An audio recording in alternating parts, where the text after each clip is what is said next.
Hi friends. बेटा आज का टॉपिक बच्चों के लिए बहुत इंपॉर्टेंट टॉपिक है। Why do we lose marks in CA inter accounts exam. अब बहुत सारे बच्चे जब वो एग्जाम देकर आते तो वो एक बार घर आके सोचते यार जिस तरह से मैंने पेपर करा मुझे लगता है मेरे 70s पक्के हैं। दोस्तों it is not necessary. Why? Because हम लोग ऐसी कोई माइन्यूट सी गलतियां कर जाते हैं जिसके बारे में हम रियलाइज नहीं करते। सो आज का टॉपिक यही है कि हम लोग छोटे छोटे अपने गलतियों की वजह से अपने मार्क्स हम कहां पे लूज कर रहे हैं, इसी बात की डिस्कशन। राइट? मैं रेफरेंस के तौर पे बच्चा नवंबर 22 का क्वेश्चन पेपर लूंगा, लेटेस्ट जो भी आपका अकाउंट्स का पेपर हुआ है। Second, I take a reference बच्चा, मैं आपको वहां पर एक बच्चे की यहां पर शीट दिखाऊंगा। This is a checked sheet. Yes guys, ये एक स्कैन्ड चेक्ड शीट है जो आईसीआई ने चेक करी है। एग्जामिनर ने कहां पे मार्क्स दिए हैं, कहां पे मार्क्स काटे हैं, हम थोड़ा सा इसको डिस्कस करेंगे। मोरओवर मैं आप लोगों को इस वीडियो के साथ में डिस्क्रिप्शन में एक आईसीआई के सजेस्टेड आंसर्स का पूरा डिटेल प्रेजेंटेशन मैं आपको वहां पर प्रॉपर पीडीएफ साथ में यहां पर दे रहा हूं। डिस्क्रिप्शन में इसका पीडीएफ का लिंक है, आप इसको अपने पास सेव कर सकते हैं। So friends, now make sure that you listen to this very carefully. सबसे पहली गलती जो हम लोग करते हैं, नंबर 1, द फर्स्ट मिस्टेक, बच्चा हम वर्किंग नोट्स ढंग से नहीं बनाते। हम वर्किंग नोट्स को प्रॉपर प्रेजेंट नहीं करते। That's a first mistake which we normally commit. मैं छोटा सा एग्जाम्पल एक आपको दूंगा। जैसे अगर आप सपोज करोगे, आप मेरे सजेस्टेड आंसर्स देखो जो मैं आपको यहां पे दे रहा हूं। Guys, I have prepared working note of each and every question. Like this is a question of insurance claim. अब इंश्योरेंस क्लेम के क्वेश्चन के अंदर मैंने इवन जब एवरेज क्लॉज लगाना है तो एवरेज क्लॉज क्यों लगाना है उसको भी यहां पर मेंशन करना चाहिए। अगर मैं एवरेज क्लॉज लगा रहा हूं तो मैं क्यों लगा रहा हूं। अब मैं आपको बच्चे की एक छोटी सी गलती बताता हूं। जैसे एक स्टूडेंट जब यहां पर इसको करता है तो वो देखो थोड़े से मार्क्स अपने कहां पे लूज करेगा। वो बच्चा बेटा जैसे अब देखोगे यहां पर उसने मार्क्स दे दिए, यहां मार्क्स दे दिए, यहां मार्क्स दे दिए। जब लास्ट स्टेप में बच्चा आता है तो वो मार्क्स अपने कट करवा लेता है, क्योंकि उसने अमाउंट ऑफ क्लेम कंप्यूट करते वक्त एक तो प्रॉपर प्रेजेंटेशन नहीं दी एवरेज क्लॉज की। नंबर 2, यहां पर ऑब्वियसली क्वेश्चन में कुछ गलतियां भी हैं। जब आप आंसर की से चेक करोगे तो क्वेश्चन में कुछ मिस्टेक्स भी हैं।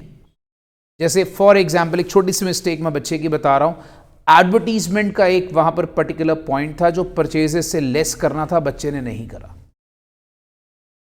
सो मतलब that's a first point guys. क्यों? बिकॉज अगर आप इसको नोटिस करोगे नवंबर 22 के पेपर में बच्चा आपको स्पेसिफिकली क्या हर पेपर में लिखा होता है, working note should form the part of the respective answers.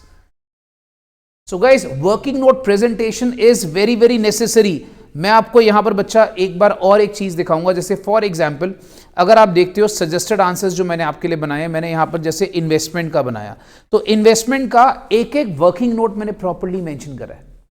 बहुत सारे स्टूडेंट्स क्या करते हैं, बोनस शेयर्स कैलकुलेट करा शो नहीं करा, राइट शेयर्स कैलकुलेट करा शो नहीं करा। एग्जांपल दे रहा हूं। सो बच्चा यहां पर जैसे अब ये स्टूडेंट है, इसने यहां पर बच्चे ने क्या करा, इन्वेस्टमेंट अकाउंट को सॉल्व करा है। एग्जैक्टली इसने बहुत अच्छे से सॉल्व करा, प्रॉपर्ली सॉल्व करा है, ठीक है।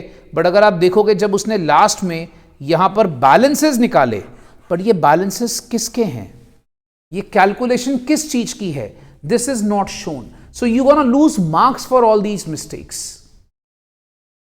राइट? सो बच्चा पहला पॉइंट दिमाग में रखिएगा, working notes has to be stated clearly. Second point is interlink assumptions. You are not mentioning the assumptions clearly.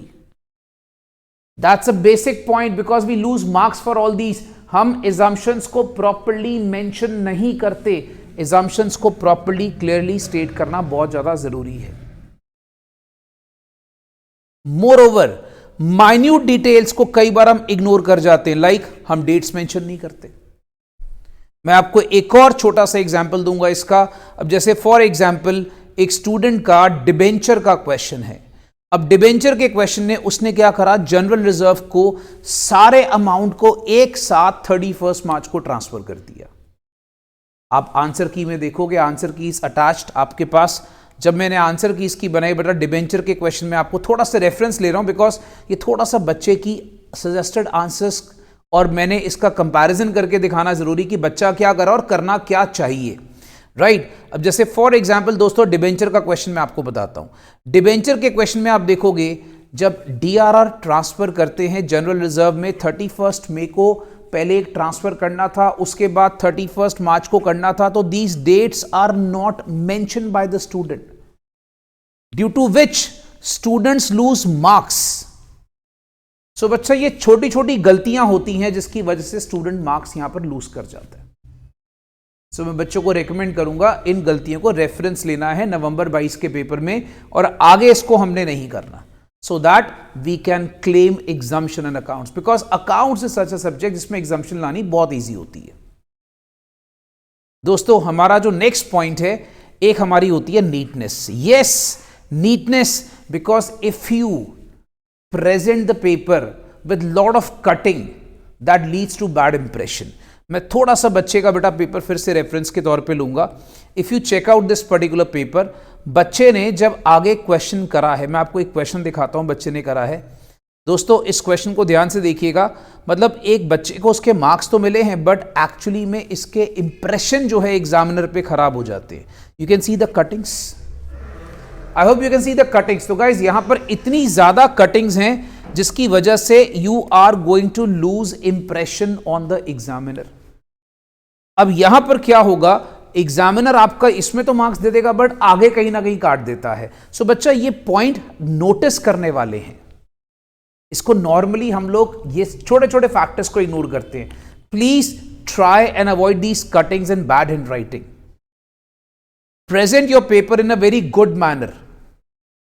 अब यहां पर एक छोटा सा पॉइंट और है, ये मार्क्स क्यों कटे बच्चे के, why student has lost this marks. बहुत सिंपल सा पॉइंट था यार। क्वेश्चन में 10,000 शेयर्स थे प्रेफरेंस शेयर्स, उसमें से 1,000 शेयर्स के पैसे आए नहीं, तो हमने प्रेफरेंस शेयर्स का पैसा सिर्फ 9,000 प्रेफरेंस शेयर्स का ही रीपे करना है और हमने ये एंट्री 9,000 प्रेफरेंस शेयर्स के साथ ही करनी थी, क्योंकि प्रेफरेंस शेयर जिनका कॉल्स एरियाज में होता है उसको हम पैसा नहीं देते। बच्चा ये पॉइंट भूल गया एग्जाम में, बच्चा ये पॉइंट भूल गया। तो बच्चा अगर तुम ये सारी चीजें भूल जाते हो तो you will lose your marks. So point is you have to be attentive also और अपने मार्क्स इन सब छोटी छोटी गलतियों की वजह से नहीं कटवाने। नेक्स्ट दोस्तों एक बात याद रखना, कभी भी पेपर को अनअटेम्प्टेड नहीं छोड़ना। मेरी बात मान लो, अगर तुम लोग को मान लो तुमने सपोज तुम्हें 70% पेपर आता है, अच्छे से आता है, तुमने 70% पेपर अटेम्प्ट कर दिया, अब तुम्हें लगता है 30% थोड़ा सा डाइसी है but the time is left, I would recommend attempt कर रहा हूं।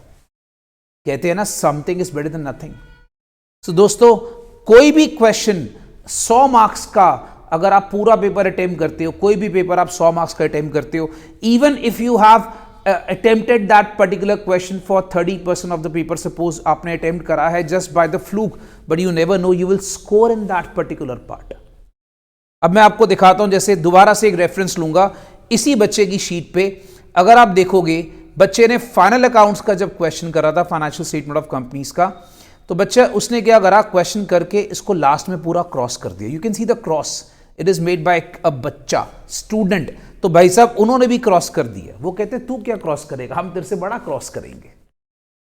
तो भाई उन्होंने ये सारा क्रॉस कर दिया। अगर बच्चा इसको क्रॉस नहीं करता, हो सकता था बच्चे को यहां पर कुछ ना कुछ उसके स्टेप के मार्क्स मिल जाते।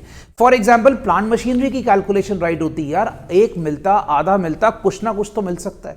स्टेप मार्किंग होती है, मैं आपको यहां पर प्रूफ कर रहा हूं, स्टेप मार्किंग है राइट। ये देखिए हर स्टेप के नंबर मिल रहे हैं, जैसे इस स्टेप के 1.5 नंबर मिले हैं आपको, तो यहां पर हर स्टेप के मार्क्स मिल रहे हैं। सो जो लोग कहते हैं भाई कि स्टेप मार्किंग नहीं होती है, that is absolutely wrong. Step marking है यहां पर definitely, you can check it out. ये स्टेप मार्किंग के मार्क्स हैं सारे के सारे। So guys always try and attempt the paper completely. और बच्चा छठा पॉइंट जो है, जो आप लोगों को बहुत अच्छे से दिमाग में रखना है, मैं बच्चों को क्लास में भी कहता हूं, अकाउंटिंग स्टैंडर्ड्स को हमेशा पैक के फॉर्म में करो। बेटा देखो, जब भी तुम चाहे एडवांस अकाउंट्स कर रहे हो, चाहे तुम अकाउंट्स कर रहे हो, पैक इज व्हाट, पी से provision, that is the principle. what is the accounting standard. Whenever you're answering accounting standard, pack याद रखो, principle, then you have to give analysis and then you have to give conclusion. तो बच्चा याद रखना, accounting standard को properly इस form में present करना है. अब मैं आपको बताता हूं कि मैंने जो आपको आंसर की यहां पे दी है, आप देखोगे दोस्तों मेरा जो अकाउंटिंग स्टैंडर्ड का प्रेजेंटेशन है, तो बच्चे प्लीज एक बार इसका रेफरेंस ले ले. ठीक है, आप देखोगे मैंने यहां पर स्पेसिफिकली, जैसे मैं कोई भी अकाउंटिंग स्टैंडर्ड आंसर कर रहा हूं, I am writing principle, that is the provision, कि पहले AS2 का अगर क्वेश्चन है तो AS2 इस पॉइंट के बारे में क्या बताता है, उसके बाद एनालिसिस एंड कंक्लूजन क्या होना चाहिए. Right, so always try and attempt this particular accounting standard in this pack form. Accounting standard के सारे क्वेश्चन को जब भी तुम आंसर करते हो, याद रखना पहले प्रोविजन लिखो कि अकाउंटिंग स्टैंडर्ड इस पॉइंट को लेकर बोलता क्या है, उसके बाद एनालिसिस और कंक्लूजन दो. So guys, I would recommend please follow these tips specifically for accounts and advanced accounts. इसको आप strictly follow करें and give your best in the paper, because exemptions can be easily claimed in either accounts and advanced accounts. Right guys? God bless you. All the best for May 23 exams. May God bless you. Bye-bye.